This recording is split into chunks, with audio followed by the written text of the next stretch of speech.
చంద్రబాబు నాయుడు గారు ప్రతిపక్షంలో ఉన్నప్పుడు చెప్పినటువంటి మాటలు ఈరోజు ఆయన చేస్తున్న పనులు చూస్తే పొంతనే లేదు. చంద్రబాబు నాయుడు గారు ఏం చెప్పారు?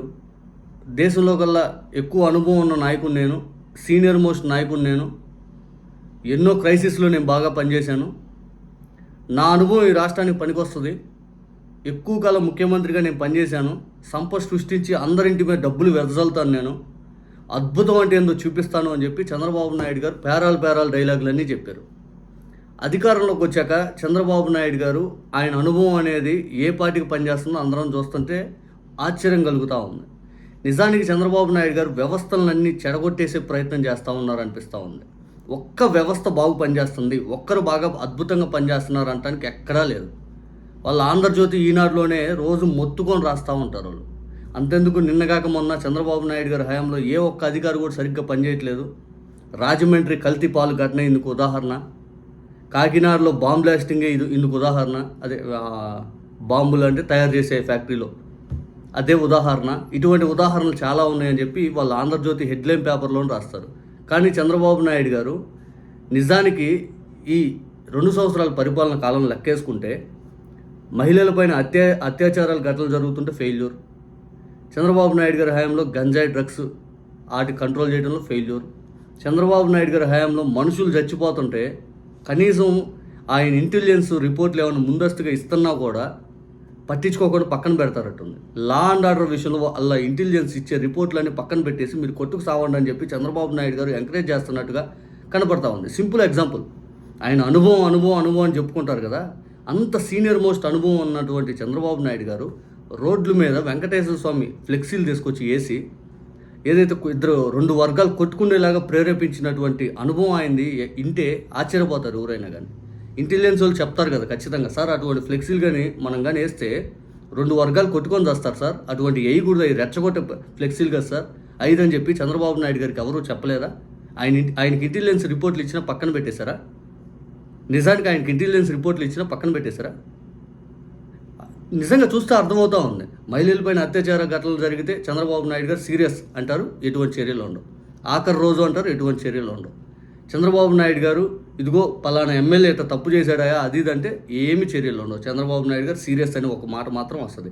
అయ్యా మీ ఎమ్మెల్యే అవినీతి అక్రమాలు పాల్పడుతున్నారా అంటే చంద్రబాబు నాయుడు గారు సీరియస్, ఎటువంటి వాళ్ళ మీద చర్యలు ఉండవు. అయ్యా మీ సంబంధించిన ఎంపీ డ్రగ్స్ తీసుకుంటా దొరికారయ్యా, మీరేమో రోజు నో డ్రగ్స్ దూరంగా ఉండండి, గంజాయి రహిత రాష్ట్రం, డ్రగ్స్ రహిత రాష్ట్రం మేము చేస్తామని చెప్పి మాటలు చెప్తున్నారు కదా అంటే ఒక కాగితం మీద పార్టీ కార్యక్రమాలు దూరంగా ఉండు, తర్వాత విచారణ చేశాక నేను చూస్తామంటారు.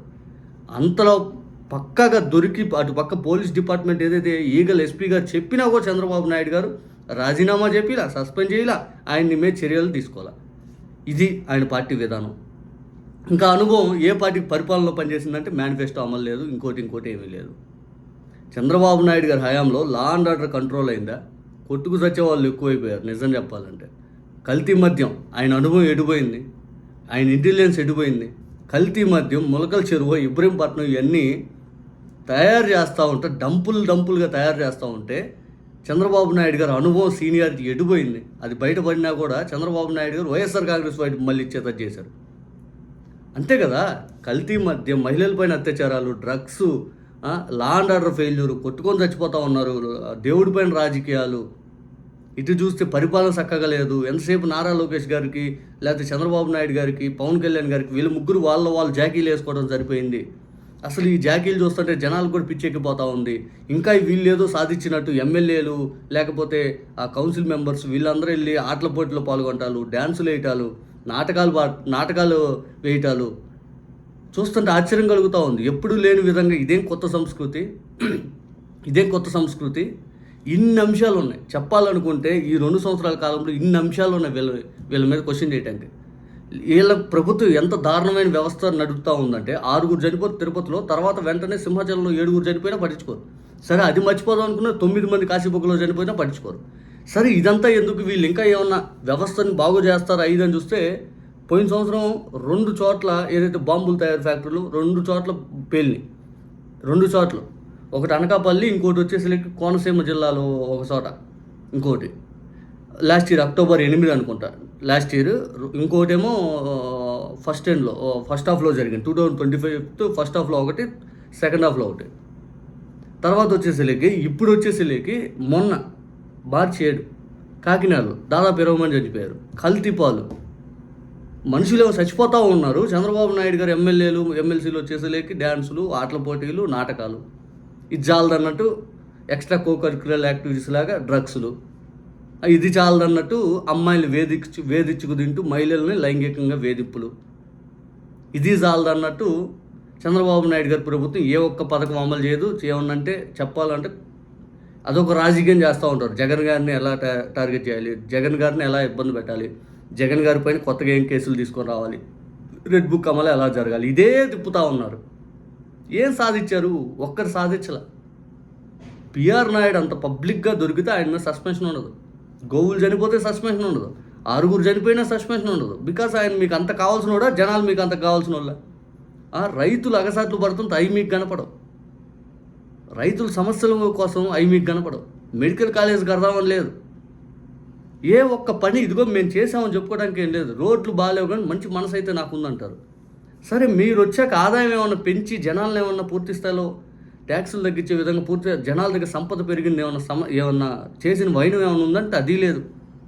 రెవెన్యూ డిపార్ట్మెంట్లో లంచం, ఎక్కడ పడితే అక్కడ లంచం, అధికారులు సరిగ్గా పనిచేయట్లేదు, వ్యవస్థను నడుపుతున్నాననే సీనియారిటీ నాది, అనుభవం నాదని చెప్పుకోవడానికి మాటలు మాత్రమే ఉన్నాయి.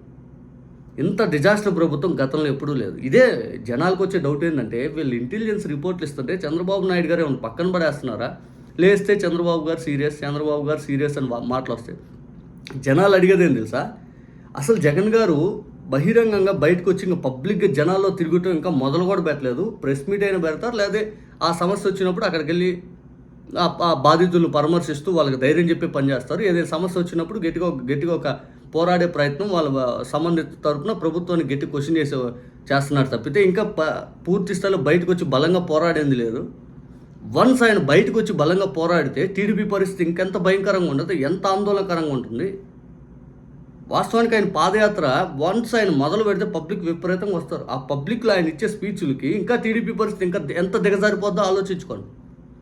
ఏ నాయకుడు కూడా పూర్తిస్తారు. ఈ రాష్ట్రంలో ఉంది ఏకైక ప్రతిపక్షం. ఆ ప్రతిపక్షాన్ని ఎంతసేపు తొక్కాలనే చూస్తున్న చంద్రబాబు నాయుడు గారికి మంచి చేసి అభిమానం సంపాదించుకునే ఆలోచన కంటే కూడా జగన్ గారిని తొక్కేస్తే మనం రాజకీయంగా నిలబడతామనే ఆలోచన ఉంది.